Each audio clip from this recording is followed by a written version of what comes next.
Hello दोस्तों, नमस्कार। आप सभी का स्वागत है। तो 3.1 का प्रश्न नंबर 1 का सेकंड देखिए। अभी क्या कहता है कि निम्नलिखित समीकरणों को ग्राफिक विधि से नाम ज्ञात कीजिए। ठीक है। 5 पेंसिल तथा 7 कलमों का मूल्य 50 रुपये। देखो, 5 पेंसिल और 7 कलम है, तो पहले एक्स लिखा जाता है, फिर वाई। तो पेंसिल की मूल्य एक्स रख दो, 5 पेंसिल है तो जैसे आप रख दोगे पेंसिल का मूल्य एक्स रख दो, और कलम का मूल्य कलम का मूल्य वाई रख दो। अब कहते हैं पेंसिल कितनी 5 है और ये कलम कितनी 7, दोनों का मूल्य जोड़ के कितना 50 रुपये। तो आप समीकरण बना दो इसका। ये 5 पेंसिल तो 5x प्लस 7 कलम तो 7y मिल के कितना हो रहा है, इसका मूल्य 50 रुपये। ये समीकरण पहला बन गया अपने समीकरण फर्स्ट। ठीक है। दूसरा क्या कहता है आगे कि जबकि 7 पेंसिल, पेंसिल कितनी 7 पेंसिल। अब देखो पेंसिल, हाँ पेंसिल को हम एक्स मानते हैं, तो अब कहते हैं 7 पेंसिल और 5 कलम, मतलब उल्टा कहता है। तो सेकंड 7 पेंसिल प्लस 5 कलम, इनका मूल्य, कलमों का कुल मूल्य 46 रुपये होता है। तो 46 रुपये हो गए। ये समीकरण नंबर 2 हो गया, दोनों बन गए समीकरण। फिर कहता है कि एक पेंसिल का मूल्य तथा एक कलम का मूल्य ज्ञात कीजिए। तो हम आगे देखेंगे, तो इसको समीकरण 1 से लिखेंगे कि समीकरण 1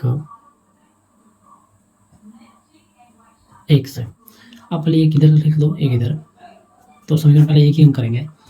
तो मैंने समीकरण 1 को लिखा कि 5x प्लस 7y बराबर 50।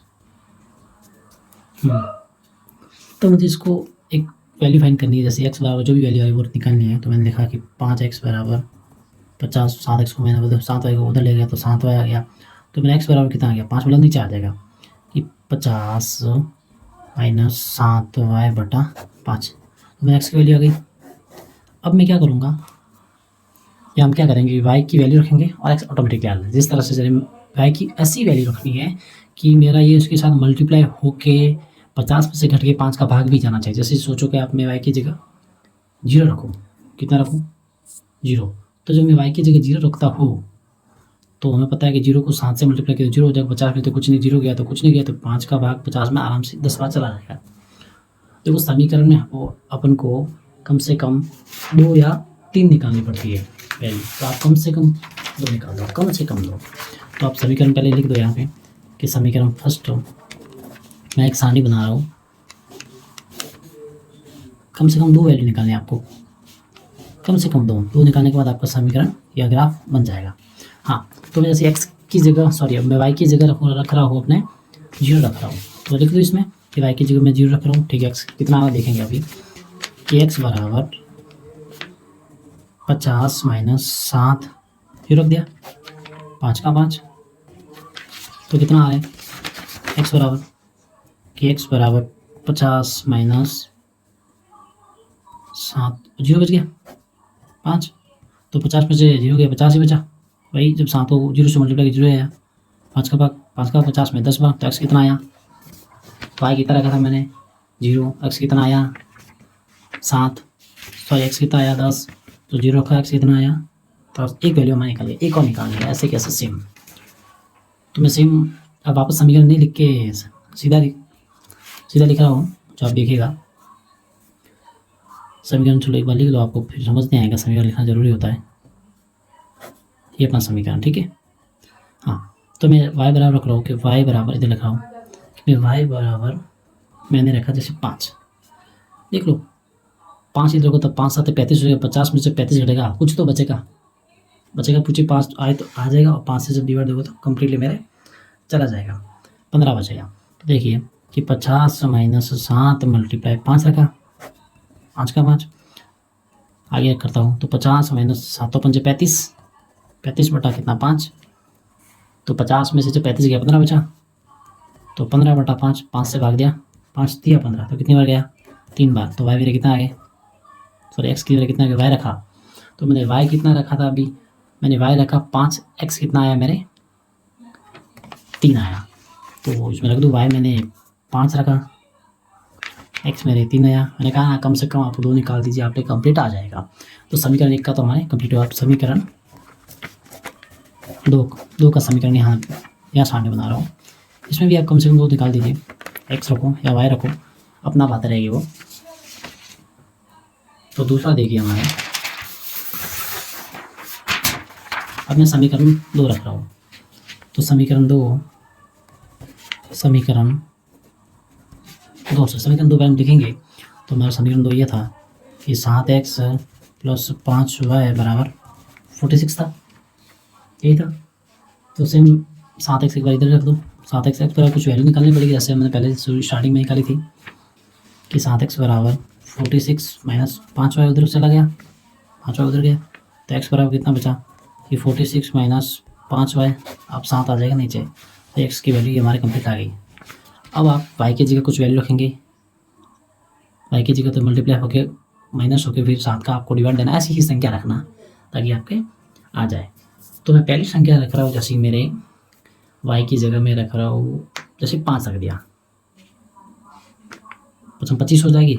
तो फिर 46 में से जब 25 घटेगा तो सीधी बात है, जब 46 में से 25 घटेगा तो 21 बच रहा, 21 7 का भाग में जाता है कंप्लीट। तो रख दो कि y बराबर रखा मैंने 5। तो x बराबर में रखा उसमें कि 46 माइनस 5 कितना रखा, y बराबर 5 रखा 7। तो क्या आया आगे कि 46 माइनस 25/7। अब हमें पता है कि हमारे 46 में से 25 गए तो कितने बचे, 21 बचे। तो 21/7 और 7 के 21 3 बार गया, तो x की वैल्यू कितनी आई, 3 आई। y कितना रखा 5, x आया 3। हाँ, तो y 5 रखा, x 3 आया। एक और रख दो सेम। देखो आपको थोड़ा बहुत सोचना पड़ेगा, इसमें सोचना पड़ता ही है। आप कौन सी भी संख्या रखो, चाहे बस 7 का डिवाइड जाना चाहिए 46 में से कटने के बाद भी। अब मैं रख रहा हूँ इसकी जगह -2, देखना आप समीकरण लिख दो आपको, y बराबर -2 रख रहा हूँ। समीकरण क्या था हमारे कि x बराबर 46 माइनस 5y/7 ये था। तो मैं -2 रख रहा हूँ, तो कितने 5 दूनी 10 हो जाएगी, 5 दूनी 10 और माइनस प्लस का हो जाएगा। और जब 46 में प्लस 10 जुड़ेगा तो 56 और 7 का 56 मिल जाता है। तो देख लो 46 माइनस 5 माइनस 2 रखा, 7 का 7 आगे इधर कर दो, 46 कर लो माइनस प्लस, और ये मल्टीप्लाई में गुणे में तो 5 है, तो 5 दूनी 10, 7 का 7, 46 और 10 कितना हो गया 56। नीचे लिख रहा हूँ इधर 56/7, 7 8 56, 8 बार गया। तो मैंने y कितना रखा -2, मेरे x कितना आया 8 आया। y रखा मैंने -2, x मेरे 8 आया। यहाँ तक एकदम कंप्लीट है हमारा, दोनों समीकरण दोनों टेबल बन भी गए, ये देखो कंप्लीट बन गया। अब हम आगे चलते हैं ग्राफ में। तो ये हम आगे ग्राफ में, तो हमारे पहली संख्या है x की जगह 10 और y 0 है। तो हमारे x अक्ष पे 10 और y अक्ष पे 0 ही है। तो x अक्ष पे 10 और y अक्ष पे 0, तो 10 पे लगेगा, 10 पे लगा दिया पॉइंट। दूसरा हमारे था कि x पे 3 और y पे 5, तो x अक्ष पे 3 और y अक्ष प्लस वाले, तो y अक्ष पे 5 है, x पे 3 और y पे 5, ये रहा, यहाँ तक आ गया। तो हमारा जो लाइन बन रही है वो आप बना सकते हो। दोनों पॉइंट आ गए हमारे एक समीकरण के। पहले क्या आया था हमारे x 10 और y 0 आ गया, और इधर हमारे जो एक बार लाइन खींचते थे पता चल जाएगा हम कहाँ पे है। यहाँ से लगा के यहाँ तक आप स्ट्रेट लाइन खींच दीजिए, खींच दिया। हाँ, ये हमारे 3 और 5 था, तो हमारे ये 3 और 5 था, x पे दोनों हो गए। अब दूसरा समीकरण देखिए, दूसरा क्या था हमारे समीकरण 2 में था कि x हमारा 3 था और y 5 था, x 3 और y 5, मतलब यहीं पे आ रहा है। तो दूसरा का पहला पॉइंट तो यहीं पे आ रहा है। दूसरा देखिए इसका, पहले तो यहीं पे आएगा, दूसरा देखिए x 8 पे और y -2 पे, x 8 पे और y -2 पे, मतलब अपने यहाँ आ रहा है, यहाँ पे आ गया। अब जहाँ फर्स्ट पॉइंट ये रहा, दूसरा अपने ये रहा, जहाँ लाइन बनेगी आप सीधा काटेंगे, ये अपने कट गई। तो हमारे क्या है, समीकरण कंप्लीट बन गया है। ये हमारा ग्राफ एकदम कंप्लीट। कहाँ पे कटा? हमारा ग्राफ इस पर कटा कि 3 और 5 पे कटा। तो एक्स तो हमारा आया 3 और वाई हमारा आया 5। तो ये हमारे पेंसिल की संख्या आ गई है। तो हमारे पेंसिल का मूल्य कितना है? ये हमारे